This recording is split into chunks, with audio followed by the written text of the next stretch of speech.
अस्सलाम वालेकुम बेटा, आप लोग को आवाज़ आ रही है?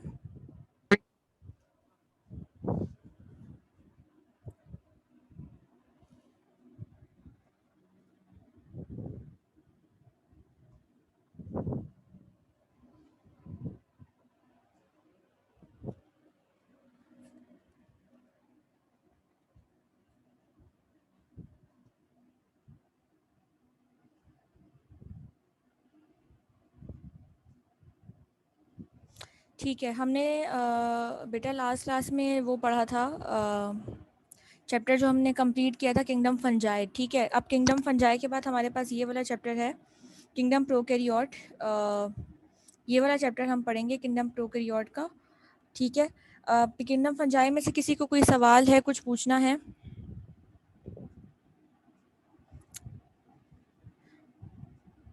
अच्छे खासे पार्टिसिपेंट्स आ गए, तो आई थिंक हमें किंगडम प्रोकैरियोट स्टार्ट कर लेना चाहिए। ठीक है, तो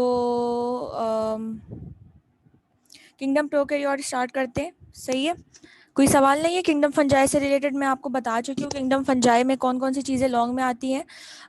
जाइगोमाइकोटा वाला टॉपिक है, एस्कोमाइकोटा है, और आपने वैसे तो सब याद करना है, बट ये बता रही हूँ कि लॉन्ग के लिए ये 2 सवाल आते हैं, और शॉर्ट के लिए तो आपने सब चीज़ों को करना ही करना है कवर। ठीक है, सही है, okay.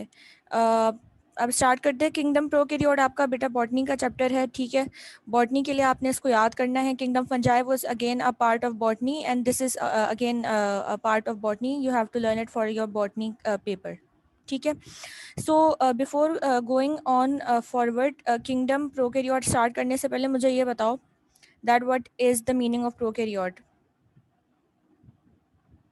What is a prokaryote?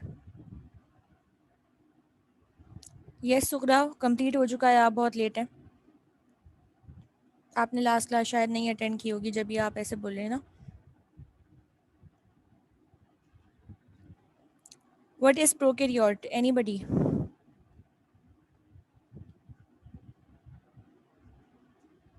Prokaryote क्या होता है? What is the definition of prokaryote?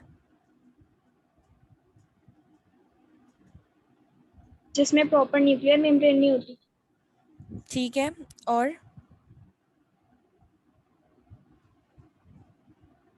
Proper nuclear membrane नहीं होती, और क्या मतलब उसका, और क्या चीज़ें होती है उसमें? प्रॉपर न्यूक्लियर मेम्ब्रेन नहीं होती, प्रॉपर न्यूक्लियस नहीं होता। ठीक है, what is the definition of a prokaryote? Any organism, ठीक है, which does not have a proper nucleus, और इसकी न्यूक्लियर मेम्ब्रेन प्रॉपर नहीं होती है। ठीक है, and the nuclear material is actually present in the form of chromatin material, so this is the meaning of prokaryote. Any example of prokaryote? Because we are about to start kingdom prokaryote, so do you have any idea what are we going to study in this chapter? What are the examples of prokaryote? Anybody? Bacteria और cyanobacteria. Very good, I think ये निम्रा की आवाज़ लग रही है। Tahreem, cyanobacteria, very good. Sughra, जिसका true nucleus ना हो, वेरी गुड सुगरा। ठीक है, ट्रू न्यूक्लियस किसका होता है सुगरा? फिर अगर प्रोकैरियोट का नहीं होता, so which type of organisms have true nucleus? किसके पास होता है? ठीक है, Tahreem and Nimra, very good. Cyanobacteria, bacteria हमारे पास प्रोकैरियोट्स के अंदर आ जाते हैं। So in this chapter we are basically going to study cyanobacteria and bacteria, different properties of bacteria. Okay, so ये सारी चीज़ें हमारे पास आ जाती हैं in kingdom prokaryote. Okay, so let's start our lecture start करते हैं।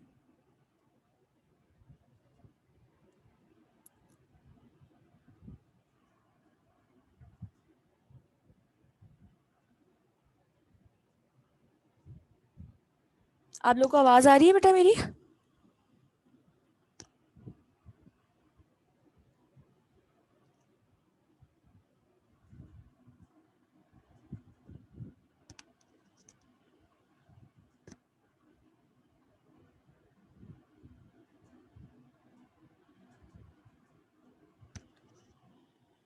बेटा आप लोगों को आवाज़ आ रही है? जी मैं ठीक है, अच्छा ठीक है, मुझे बस कंफर्म करना था बिकॉज यहाँ पे मेरे पास स्लाइड हैंग हो गई थी। ओके, स्टार्ट करते हैं अब हम। ठीक है भाई, अब आ जाते हैं towards first slide. So what is bacteria?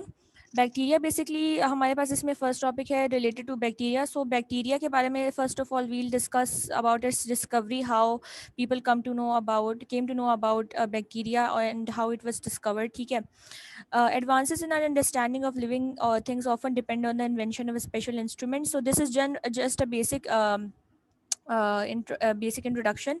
So आपको क्या लगता है किस तरह बैक्टीरिया डिस्कवर हुआ होगा? Do you know any instrument which can be use to see microorganisms? Microscope. Microscope. Any do you have any idea about types of microscope कितनी होती हैं? हमने ये चीज़ पढ़ी हुई है वैसे. माइक्रोस्कोप की टाइप्स होती है ना, कुछ नाम होते हैं माइक्रोस्कोप के. कौन बताएगा माइक्रोस्कोप की टाइप्स कौन सी होती हैं यार? ठीक है, मैं चैट. इसमें लाइट माइक्रोस्कोप था, एक एक्सरे माइक्रोस्कोप था और एक इलेक्ट्रॉन माइक्रोस्कोप था. ठीक है, गुड. दो सुकरा टू टाइप्स के होते हैं. सुकरा बस दो टाइप्स के होते हैं. Electron microscope Tahreem, very good Tahreem. Nimra microscope, ठीक है. नूर तीन टाइप के होते हैं. Compound microscope, light microscope, electron microscope, compound micro. ठीक है, वेरी गुड. ठीक है, तो हमारे पास basically microscope is the instrument which is use in the laboratory if you want to see any microorganism. ठीक है. तो ऑब्वियसली बैक्टीरिया भी जब डिस्कवर हुआ था तो it was observe because of a microscope. As you can see that Antonie van Leeuwenhoek was the scientist. इसको आप मार्क कर लो, it is important point considering MCQs, या अगर बैक्टीरिया का सवाल भी आता है so you have to make heading of introduction. और उस इंट्रोडक्शन के नीचे आपने एक या दो लाइनों में बताना है that Antonie van Leeuwenhoek was the first person who discovered microorganisms and he constructed a simple microscope and observed a drop of water. ठीक है, तो सिंपल माइक्रोस्कोप को यूज करते हुए he was the first one who discovered the microorganisms. ठीक है, तो you have to remember this for the MCQs. उसके बाद हम आ जाते हैं स्ट्रक्चर ऑफ बैक्टीरिया पे, बिकॉज बाकी सारी चीज़ें इतनी कोई इंपॉर्टेंट नहीं है. Just a simple introduction. असल जो आपका मेन इंपॉर्टेंट चीज़ है वो स्टार्ट हो रही है फ्रॉम स्ट्रक्चर. तो आप as you can see in this diagram that the structure of bacteria has been shown. तो इसमें आप देख सकते हो कि कितनी सारी लेबलिंग हुई हुई है. सो इसको भी मार्क कर लो, ये आता है शॉर्ट में अलग से बनाने के लिए आ जाता है. तो इसकी आपने प्रैक्टिस करनी है along with all of its labelling. या ऐसे भी आ सकता है कि they can most probably give you this diagram and they will ask you to label it. तो आपने सारी चीज़ों का इसमें ख्याल रखना है. ठीक है, अब स्ट्रक्चर पे आ जाते हैं. Bacteria are considered as the smallest and the simplest living organisms. ठीक है, so this is another important point for MCQs के they can give you in MCQs के भाई which are the smallest and the simplest micro living organisms. So bacteria are the simplest one. ठीक. Bacterial cell measures from 0.2 micron to 2 micrometer in breadth and 2 to 10 micrometer in length. मतलब इसकी जो चौड़ाई है या जो breadth है वो कितनी होती है? 0.2 to 2 micrometer होती है. सही है. और जो इसकी लेंथ होती है वो कितनी होती है? 2 से लेकर 10 माइक्रोमीटर तक इसकी होती है. अगेन वैल्यूज याद रखनी है. Bacteria are the pioneers of cellular organisation and strictly unicellular. Bacteria बहुत ज़्यादा स्ट्रिक्टली जो है यूनिसेल्यूलर होते हैं. They can not be multicellular, हमेशा यूनिसेल्यूलर होते हैं. ठीक है. और bacteria are the pioneers. Pioneers कहते हैं किसी भी चीज़ को स्टार्ट करने वाले. ठीक है, कोई भी अगर ट्रेंड है उस ट्रेंड को जिसने स्टार्ट किया तो हम कहेंगे that person is pioneer of this trend. ठीक है, तो पायोनियर का मतलब जो सबसे पहले उस चीज़ को स्टार्ट करे. तो bacteria are considered to be the pioneers of cellular organisation. ठीक है. अच्छा, अब हमारे पास आगे क्या चीज़ें हैं? However the cells of some species may remain associated after cell division and form colonies. Unicellular तो ये लोग होते हैं, मगर ऐसा भी हो सकता है कि कुछ बैक्टीरिया की स्पीशीज़ जो है वो कॉलोनीज़ की फॉर्म में आपको मिलती हैं. तो कॉलोनीज़ की फॉर्म में जैसे हमने फाइलम नीमाटोडा में पढ़ा था. ठीक है, तो वो कॉलोनीज़ की फॉर्म में रहती हैं और पूरा एक पॉलीमॉर्फिज्म का फिनोमेना शो करती है. तो कभी कभी हो सकता है that bacteria live in a colony, but usually आपको ये अलग अलग मिलेंगे, यूनिसेल्युलर होते हैं. ठीक है. A generalized bacterial cell consists of, okay मैं स्लाइड को टर्न कर दे मतलब आगे बढ़ा देती हूँ स्लाइड. ठीक है, कोई सवाल है यहाँ पे? बहुत इजी है वैसे ये तो, but if you have any question आप पूछ सकते हो. ठीक है. अच्छा जी, आगे आ जाते हैं. अच्छा, a generalized bacterial cell consists of flagella, pili, capsule, cell wall, cell membrane, cytoplasm, nucleoid, plasmids, mesosomes है ये. ठीक है, and storage bodies. So this is actually a list of all the organisms that all the parts of a bacteria and the body of bacteria. These are the parts of the bacteria. ठीक है, so we'll discuss one by one. यार मोहत्सा मुझे page number बाकी कोई अगर बता सकता है टाइप करके मोहत्सा को page number, because I have different book. अगर नहीं मिल रहा बुक में तो you can see the slide 102 page number 102। ठीक है, now moving on towards flagella. आपको डायग्राम के अंदर नजर आ रहा होगा फ्लैजुला। ठीक है, फ्लैजुला क्या होता है? फ्लैजुला फ्लैजुला क्या होता है बेटे? कोई भी नाम सुना हेयर है लाइन फ्लैजुला का? Projections. Hair like projection miss locomotion में हेल्प करता है। Very good. ठीक है, लोकोमोशन में हेल्प करते हैं। लोकोमोशन का मतलब क्या होता है? मूवमेंट। ठीक है, तो लोकोमोशन के अंदर ये आपको हेल्प कर रहे होते हैं। मूवमेंट के अंदर कैसे होते हैं? हेयर लाइक स्ट्रक्चर्स होते हैं। ठीक है, गुड। अच्छा जी, हाँ जी, तो पहले मैं आपको इस डायग्राम से समझा दूँ। इस डायग्राम में आप देख सकते हो यहाँ पे ये आपको फ्लैजुला नजर आ रहे हैं। ठीक है, यहाँ पे आपको नजर आ रहे हैं फ्लैजुला। ये देखो, ये इसका स्ट्रक्चर है, ये फ्लैजुला है। इसका हम बेसिकली अभी डिस्कस करेंगे कि ये फ्लैजुला क्या होता है, इसका क्या काम होता है। सही है ना? अच्छा जी,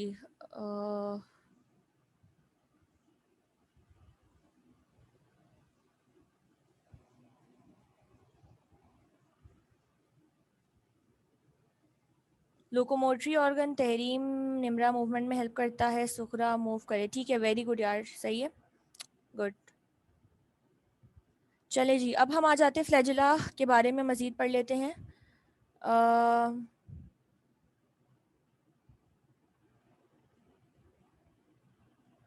अच्छा जी, they are extremely thin appendages. बहुत ज़्यादा थिन अपेंडेजेस होते हैं। अपेंडेजेस मतलब लिम्स, जैसे हमारी बॉडी में अपेंडेजेस क्या है, हमारे हाथ है, हमारे पैर है, इसी तरीके से बैक्टीरिया मूव करता है बाय यूजिंग दी फ्लैजुला। सही। They originate from basal body. अच्छा, बेसल बॉडी को अंडरलाइन कर लो। बेसल बॉडी क्या होती है? Basal body basically is a structure जो कि आपके बैक्टीरिया की बॉडी के अंदर मौजूद होता है। और ये फ्लैजुला कहाँ से निकलता है, कहाँ से अराइज होता है? बेसल बॉडी से अराइज होता है। ठीक है, बेसल बॉडी क्या है? Basically it is a structure which is in the cytoplasm beneath the cell membrane. You can see in the diagram कि आपको सेल मेम्ब्रेन या सेल वॉल नजर आ रही है, उस सेल वॉल के साथ सेल मेम्ब्रेन है, तो उसके नीचे एक स्ट्रक्चर होता है जिसको हम क्या कहते हैं? Basal body. और इस बेसल बॉडी से आपके पास क्या निकल के आ रहा होता है? फ्लैजुला निकल रहा होता है। सही है। अच्छा, यहाँ तक आपने फ्लैजुला की हेडिंग बना ली। उसके बाद आप जो हर जितनी भी हेडिंग्स हैं उसका जो लास्ट पॉइंट जो मोस्टली है उस पर आप फंक्शन की हेडिंग बना सकते हो। ठीक है, जैसे फ्लैजुला का क्या फंक्शन है? फ्लैजुला का फंक्शन है हेल्प इन मोटिलिटी। मोटिलिटी का मतलब मूव करना, आगे पीछे मूव करना। ठीक है, तो फ्लैजुला का काम क्या होता है? मोटिलिटी या फिर मूवमेंट में हेल्प करना। Pili they are hollow filamentous appendages. अच्छा, पिलाई का काम क्या होता है कि पिलाई भी जस्ट लाइक दी फ्लैजुला होते हैं, मगर इसका फंक्शन टोटली डिफरेंट होता है फ्लैजुला के फंक्शन से। फ्लैजुला मूवमेंट में हेल्प करता है, लेकिन pili do not help in movement. You can not, I guess pili has not been marked in the diagram, मगर पिलाई जो है वो समवर्ट फ्लैजुला की तरह ही एक स्ट्रक्चर होता है। ठीक है, वैसे ही hair like filament like structure होता है, मगर इसका काम क्या होता है कि ये हमारे पास रिप्रोडक्शन में हेल्प करता है। हम आगे उसको देखते हैं। पिलाई आर हॉलो फिलामेंटस अपेंडेजेस। ठीक है, फिलामेंट की तरह अपेंडेजेस होते हैं। हॉलो मीन्स अंदर से खोखले होते हैं, एम्प्टी होते हैं। और होते कैसे हैं? They are similar to flagella but they are smaller than flagella. Means flagella का साइज बड़ा होता है और आपका पिलाई का साइज छोटा होता है। ठीक है, they help in conjugation and not in locomotion. यानी कि पिलाई, अगर आपसे ये एमसीक्यूज में बहुत पूछा जाता है दैट द फंक्शन ऑफ पिलाई इज मूवमेंट, ए आपको मूवमेंट दे दिया, ऑप्शन बी लोकोमोशन, इस तरह करके, तो आपका सही आंसर क्या होगा? कॉन्जुगेशन या फिर रिप्रोडक्शन। कॉन्जुगेशन क्या होती है बेटा? कॉन्जुगेशन हम इसी चैप्टर के अंदर आगे पढ़ेंगे। Basically conjugation is a type of reproduction in bacteria. ठीक है, इसकी मजीद डिटेल्स में मैं अभी नहीं जाऊंगी because we are going to discuss it in the topic of reproduction of bacteria. So just remember that conjugation is a type of reproduction and bacteria use pili for reproduction. सही है, they do not use pili for locomotion just like flagella. है दोनों शक्ल सूरत इनकी same है। ठीक है, लेकिन फ़र्क कहाँ पे आ जाता है? दो फ़र्क है इसमें। एक फ़र्क तो ये कि लेंथ का flagella is more lengthy and pili is shorter. ठीक है, and the other difference is that flagella is used for motility whereas pili is used for reproduction, not for locomotion. Capsule is the other part. You can see in the diagram कि capsule basically आपका cell wall है, cell membrane, उसके बाहर एक बहुत चौड़ी सी एक थिक सी लेयर है। This layer is known as capsule. तो कैप्सूल एक बाहर की प्रोटेक्टिव कवरिंग है। जैसे मैं आपको एग्जांपल देती हूँ कि आप you buy books and you then put plastic cover on it. क्यों अप्लाई करते हैं हम कवर, क्यों उस पर चढ़ाते हैं? Because obviously you do not want your books to get ruined. आप उसको प्रोटेक्ट करना चाहते हो। You have to make sure that the book is safe सही है। So in the same manner capsule का फंक्शन भी यही है that it is protective covering of the bacteria, ताकि वो इसको एक तरह से प्रोटेक्शन प्रोवाइड कर सके, उसको सपोर्ट कर सके, ठीक है। Capsule is a protective shield, as I told you protective shield होती है ये कैप्सूल है, बहुत चौड़ी सी बड़ी सी शील्ड है, ये प्रोटेक्ट करती है आपके उसको बैक्टीरिया को। अब what is the composition of capsule, what is the main constituent of capsule, it is made up of polysaccharide. What is a polysaccharide बेटे?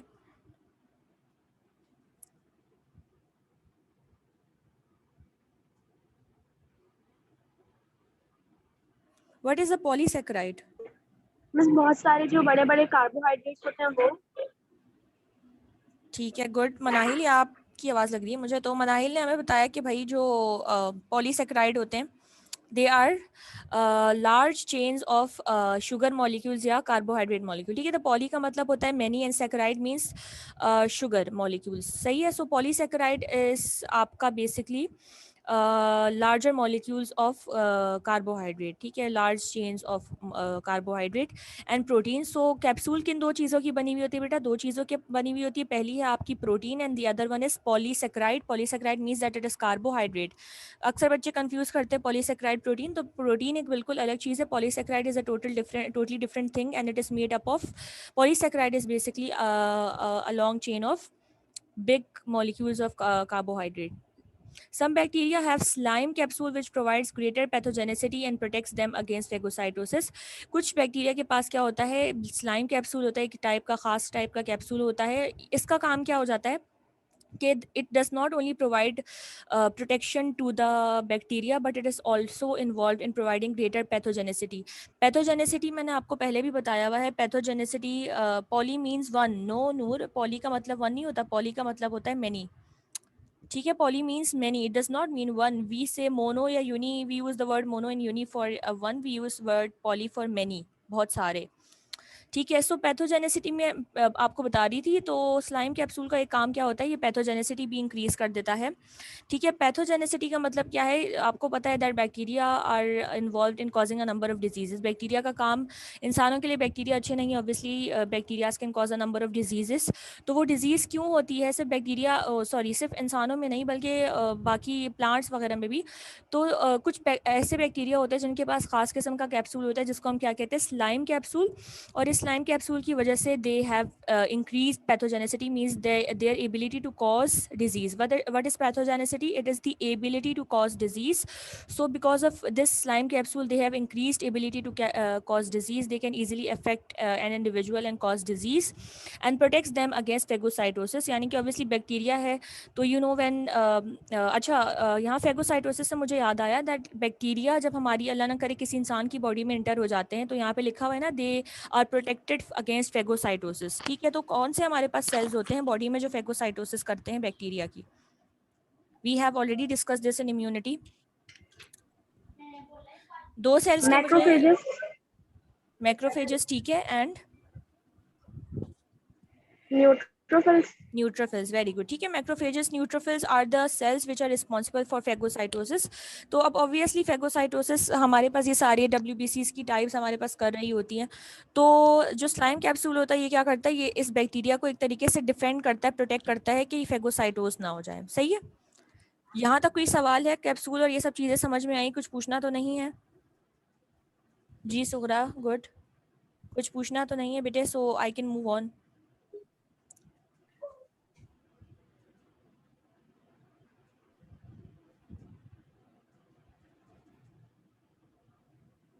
मिस ये सफीना के नाम से कौन बच्ची का बता रहे हैं? सीधे मैसेजेस कर रही है?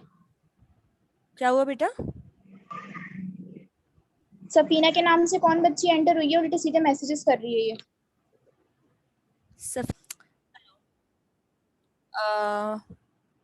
चलो यार, अब हम किस पे थे? कैप्सूल, अच्छा कैप्सूल समझ में आ गया, कुछ पूछना तो नहीं है कैप्सूल में? मैस कॉन्जुगेशन का बता दें। कॉन्जुगेशन बेटा, कॉन्जुगेशन का मतलब क्या होता है कि कॉन्जुगेशन बेसिकली एक टाइप की रिप्रोडक्शन होती है जो हमारे पास बैक्टीरिया में होती है। अभी मैं इसकी डिटेल में इसलिए नहीं जा रही क्योंकि कॉन्जुगेशन का टॉपिक आगे हम पढ़ेंगे इसी में, बैक्टीरिया में, तो उसकी फिक्र नहीं करो, हम पढ़ लेंगे आगे, ठीक है। बेसिकली मतलब उसमें कॉन्जुगेशन डीएनए शेयर नहीं होता? डीएनए डीएनए बिल्कुल डीएनए शेयर होता है, क्यों नहीं होता। उसमें बेसिकली क्या होता है बेटा, हमारे पास कॉन्जुगेशन में जो दो बैक्टीरिया होते हैं ना, वो आपस में एक दूसरे से कनेक्ट होते हैं थ्रू दिस पिलाए।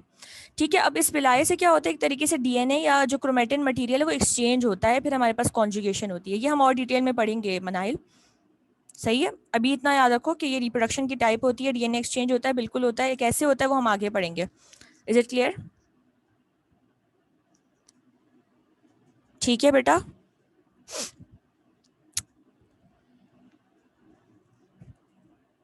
सही है। अच्छा, अब हम आगे आ जाते हैं। Cell wall is totally different from ordinary plant cell wall.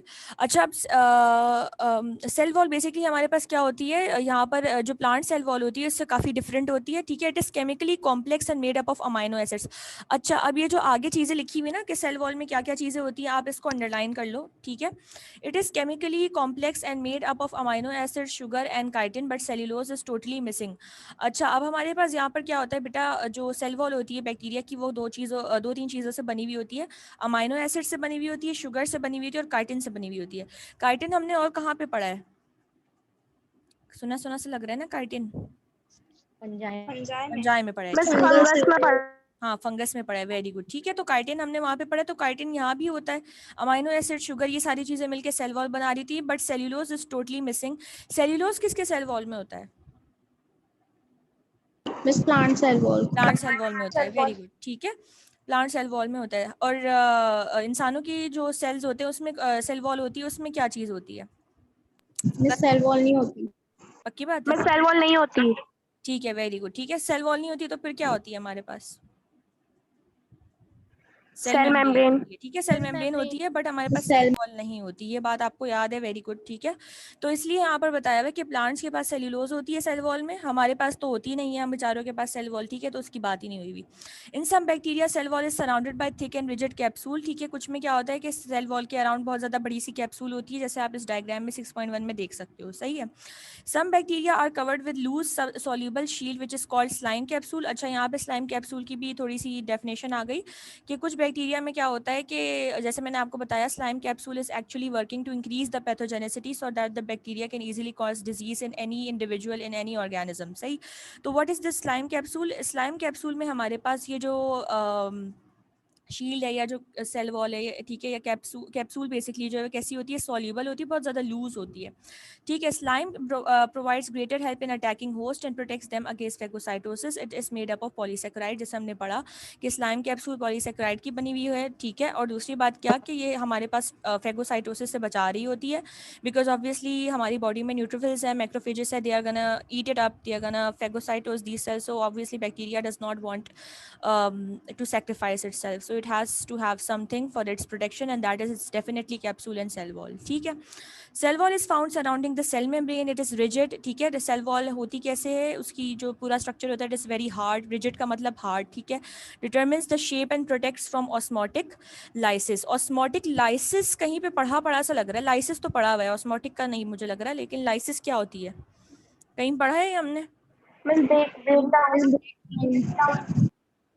एक एक करके बोलो यार।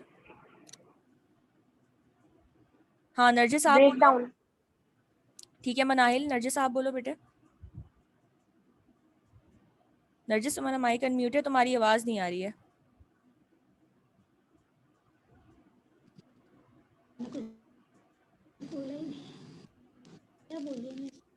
तुम्हारी आवाज़ नहीं आ रही, अपना माइक सही से ठीक करो। नहीं आ रही। तुम्हारे पास से कोई इशू है बेटा? बाकी सबको तो आवाज़ आ रही है ना, सही पता चले मैं बोल रही हूँ और आपको समझ में ना आए। बाकी सबको ठीक आ रही है बेटा, तुम देख लो, तुम्हारा शायद इंटरनेट कनेक्शन ठीक ना हो या इस तरह से देख लो। सही है। अच्छा जी, ब्रेक डाउन। ठीक है। हमने कहाँ पे पढ़ा था, हमने लाइटिक साइकिल में पढ़ा था। तो ऑस्मोटिक लाइसिस का मतलब क्या है? Lysis means to break down. Osmotic lysis का मतलब ये है कि यहाँ पे हमारी जो सेल वॉल है, basically osmotic lysis is not good for bacteria. What happens is that there is break down of the cell wall, and because of that break down of cell wall water enters into the body of bacteria because of the osmosis, जिसकी वजह से क्या होता है, एक तरह से बहुत ज़्यादा इसका साइज़ बड़ा होने लगता है एंड अल्टीमेटली बर्स्ट। ठीक है। So we do not want that to happen obviously, so for that purpose cell wall functions. How it functions is that it protects the bacteria from osmotic lysis. ठीक है. Christian Gram developed the technique of gram stain, dividing bacteria into two groups. Gram positive bacteria stain purple and gram negative stain pink. इसको underline करो, very important कि gram positive bacteria. अच्छा, अब हमारे पास क्या होता है, obviously bacteria, अगर आपने if you guys have been to practicals, जो हमारे 9th क्लास में तो आपके practical obviously हुए होंगे, तो उसमें आपको पता होगा कि हम स्लाइड जो हमारी बनती थी, we use to stain that slide. ठीक है. तो अब हमारे पास कुछ खास स्टेनिंग होती है, उस स्टेनिंग के थ्रू हम बैक्टीरिया को जो है देख पाते हैं under the microscope. Without that stain हम नहीं देख पाते. ठीक है. तो जो हमारे पास ग्राम पॉजिटिव बैक्टीरिया हैं वो कौन से बैक्टीरिया होते हैं, जो पर्पल कलर स्टेन करते हैं, और जो ग्राम नेगेटिव बैक्टीरिया होते हैं वो कौन से होते हैं, जो पिंक कलर में स्टेन करते हैं. अच्छा, नहीं लिखा हुआ तो एक सेकेंड रुको, मैं स्लाइड चेंज कर लेती हूँ. ये मेरी पुरानी बुक है तो इसमें ये बात लिखी हुई है. ये देखो, अगर आपके पास नहीं लिखी हुई तो आप यार इसको नोट कर लो. मैं मेरा कर्सर मूव कर रहा है यहाँ पे, आप इसको नोट कर लीजिए.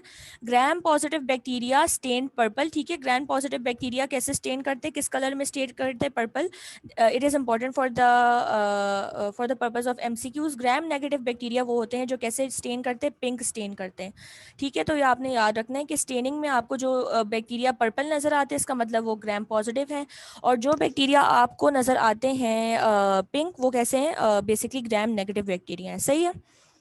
अच्छा, the cell wall of most bacteria have unique macromolecule called peptidoglycan.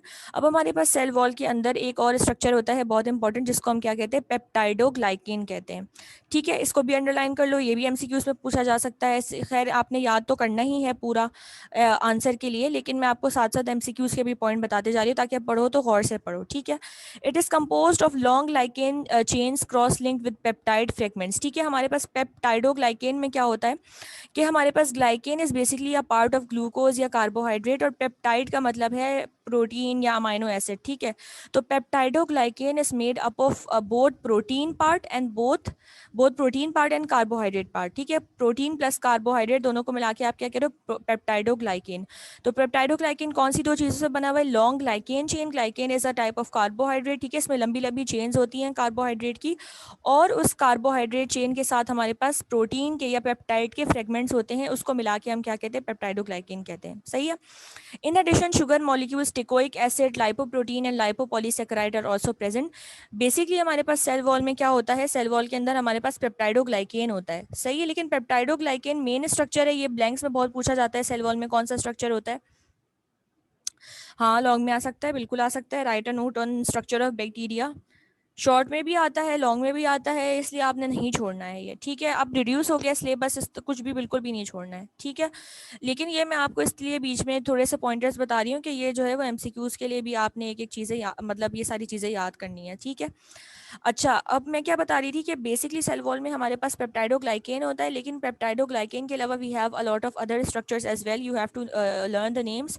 Number 1 is teichoic acid. Number 2 is lipoprotein. Lipoprotein is again, नाम से पता चल रहा है आपको, lipo means lipid fat, protein means protein. ठीक है. तो वो structure that is made up of both protein and lipids, उसको हम लाइपोप्रोटीन कहते हैं.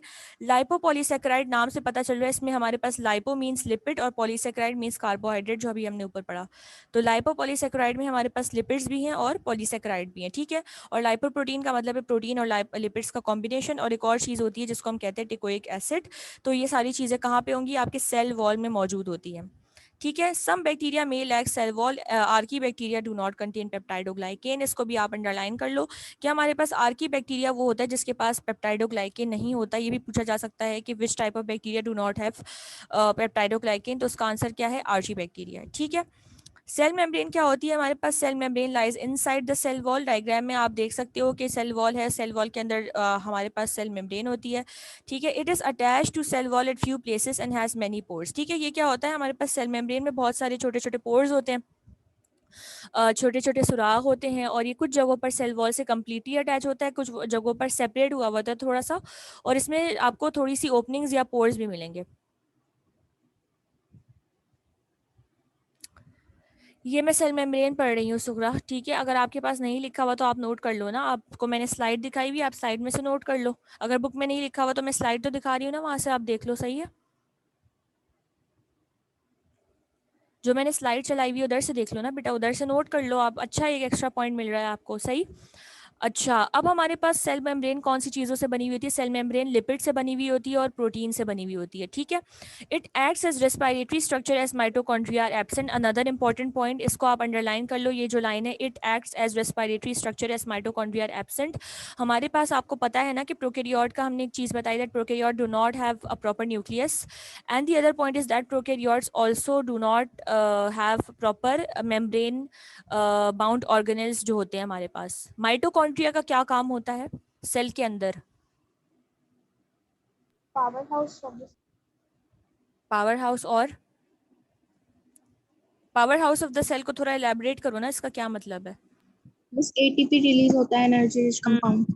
ठीक है, वेरी गुड। ठीक है, एटीपी हमारे पास बेसिकली बनता है बिकॉज ऑफ द माइटोकॉन्ड्रिया। अगर हमारे पास माइटोकॉन्ड्रिया ना हो, अगर हमारे पास एटीपी ना हो, तो क्या होगा? हमारे पास बॉडी में एनर्जी नहीं होगी। दूसरी चीज़ क्या कि एटीपी कहाँ से कैसे प्रोड्यूस होता है?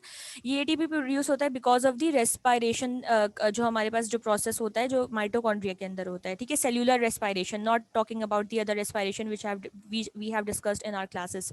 आई am talking about the cellular respiration that takes place inside the mitochondria. So because I told you that bacteria do not have proper membrane bound organelles, so what happens is that obviously they have to respire. They are living organisms, so obviously they will respire. So for the purpose of respiration, they do not have mitochondria.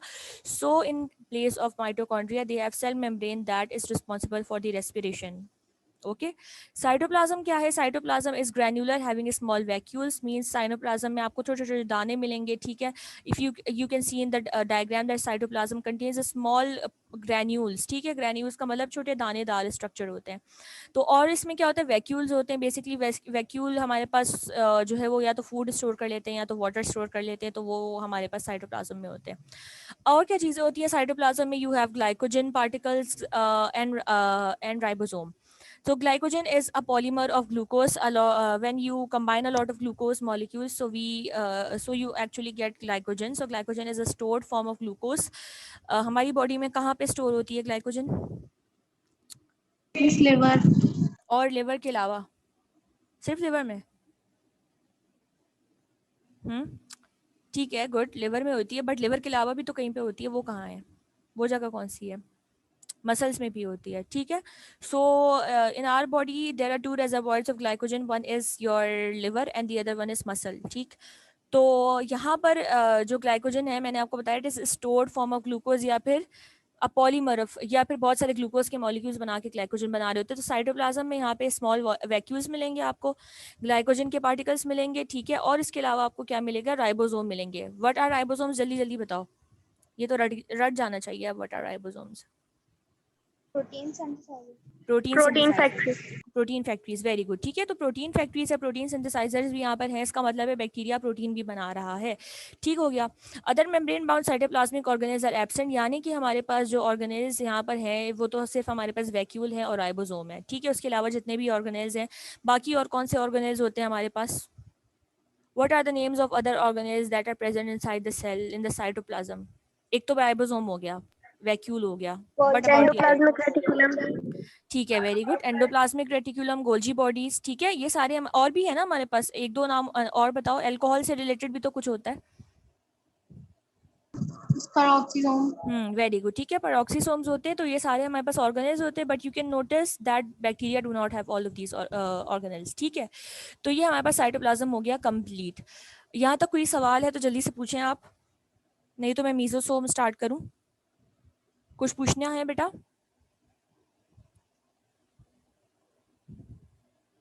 नहीं, ठीक है। अब हमारे पास यहाँ पे एक नई term आ गई है, ठीक है। ये नई टर्म क्या है? मीजोसोम्स है। अब मीजोसोम क्या होता है बेटे? हमारे पास mesosomes are invagination of cell membrane. Invagination of cell membrane का मतलब ये है, आप मेरे स्क्रीन को देखो, तो सपोज करो ये पूरा बैक्टीरिया है, ठीक है। और ये बैक्टीरिया की जो मैंने ये ब्लैक से जो एक सेकेंड रुको, सपोज करो ये पूरा बैक्टीरिया है, ठीक है। और जो मैंने ये बाहर वाली लेयर बनाई है, ये बाहर वाली लेयर सपोज करो ये सेल मेम्ब्रेन है, ठीक है। ये जो बाहर वाली लेयर है, मैं सी से मार्क कर रही हूँ, यहाँ कर्सर चलाना मुश्किल हो जाता है मेरे लिए। ये सी वाली जो मेम्ब्रेन है, ये सबसे बाहर वाली जो मैंने सी मार्क की है, क्या सेल मेम्ब्रेन है। अब मीजोसोम क्या होता है? मीजोसोम बेसिकली हमारे पास इन्वेजिनेशन होती है। इन्वेजिनेशन का मतलब होता है अंदर धंसना। ये जो मैंने बनाया है, आप मेरा कर्सर देखो, देख रहे हो, ये थोड़ा सा लग रहा है यहाँ पे सेल मेम्ब्रेन अंदर की तरफ धंस गई है, ठीक है। तो मीजोसोम बेसिकली क्या होता है, प्रॉपर ऑर्गेनेल नहीं होते, ये एक स्ट्रक्चर बेसिकली फॉर्म हो जाता है जब अब आपके पास सेल मेम्ब्रेन थोड़ी सी अंदर की तरफ धस जाती है। सपोज करो सेल मेम्ब्रेन की नॉर्मल लेयर है, ठीक है। जब मीजोसोम फॉर्म होते हैं तो क्या होगा, ये सेल मेम्ब्रेन की लेयर ऐसे अंदर की तरफ धस जाएगी या इसकी इन्वेजिनेशन फॉर्म होगी, इसको हम क्या कहते हैं, मीजोसोम कहते हैं। ठीक है, बात समझ में आई। Invagination of cell membrane into the cytoplasm, मतलब कि आपके पास जो मीजोसोम है वो कैसे बनेंगे, जब सेल मेम्ब्रेन अंदर की तरफ धस जाएगी, उसकी इन्वेजिनेशन हो जाएगी और ये साइटोप्लाज्म के अंदर थोड़ा सा ना इंटर हो जाएगा या घुस जाएगा। ठीक है, so this is your mesosome. ठीक है, जल्दी से इसको देख लेते, we only have 2.5 minutes। Mesosomes are in the form of vesicle, tubules और लैमेले। कभी कभी इसका स्ट्रक्चर वेसिकल की तरह भी हो सकता है, ट्यूब की तरह भी हो सकता है, लैमेला का मतलब शीट लाइक स्ट्रक्चर ऐसे भी हो सकता है। अब काम क्या है मीजोसोम का, वेरी इंपॉर्टेंट, इसका काम होता है to help in DNA replication. Replication का मतलब होता है कॉपी प्रोड्यूस करना। ठीक है, इसका जो काम है ना मीजोसोम का, ये जो लास्ट लाइन है, their function is to help in DNA replication, cell division, respiration and export of enzyme. इसको आप अंडरलाइन कर लें। ठीक है, इसका काम मीजोसोम का बेटा क्या होता है, इसका काम होता है डीएनए रेप्लिकेशन में हेल्प करना। ये भी ब्लैंक्स में बहुत पूछा जाता है मीजोसोम के क्या फंक्शन है, तो 4 आपने फंक्शन याद करने हैं मीजोसोम के। पहला फंक्शन है डीएनए रेप्लिकेशन। रेप्लिकेशन का मतलब होता है कॉपीज प्रोड्यूस करना। तो mesosomes actually perform the function of producing copies of DNA. This is your first function of mesosome. Second function is cell division, because obviously bacteria has to multiply, it has to grow, it has to reproduce. तो cell division का काम भी करता है mesosome. ठीक है, ये आपका दूसरा काम हो गया। तीसरा काम रेस्पिरेशन का, हम अपार्ट फ्रॉम द, देखो जो हमने ऊपर बात पढ़ी थी कि सेल मेम्ब्रेन काम कर रहा होता है रेस्पिरेशन का, देखो आप सेल मेम्ब्रेन के उसमें थर्ड लाइन सेकंड लाइन में आप देखो, तो देखो ये मीजोसोम मैंने बताया ना, कोई अलग से प्रॉपर स्ट्रक्चर नहीं है, बेसिकली सेल मेम्ब्रेन की ही इन्वेजिनेशन है। तो सेल मेम्ब्रेन का जैसा काम रेस्पिरेशन है, तो उसी तरह मीजोसोम भी सेल मेम्ब्रेन का पार्ट है। तो मीजोसोम का तीसरा काम क्या है, रेस्पिरेशन में हेल्प करता है। चौथा काम क्या है कि ये एक्सपोर्ट करवाता है, एंजाइम्स की एक्सपोर्ट करवाता है। ठीक है, एंजाइम्स क्या होते हैं, एंजाइम हमारे पास कैटलिस्ट लाइक स्ट्रक्चर होते हैं, बायो कैटलिस्ट होते हैं, जैसा कि हम पहले पढ़ चुके हैं। ठीक है, तो ये हमारे पास काम हो गए मीजोसोम के। पहला काम क्या था हमारा, पहला काम था मीसोसोम। समझ नहीं आया सुखरा, देखो मैंने आपको डायग्राम, यहाँ हमारे पास 1 मिनट से भी कम रह गया। चलो एक काम करते हैं, मीटिंग अभी एंड कर लेते हैं, कल की क्लास में हम मीसोसोम्स देख लेते हैं, क्योंकि हमारे पास अभी, चलो बेटा अल्लाह हाफिज। कल की क्लास में सुखरा डोंट वरी, मैं इंशाल्लाह शुरू ही मीसोसोम से करूंगी। ठीक है, मुझे रिमाइंड करा देना कमेंट में वो करके।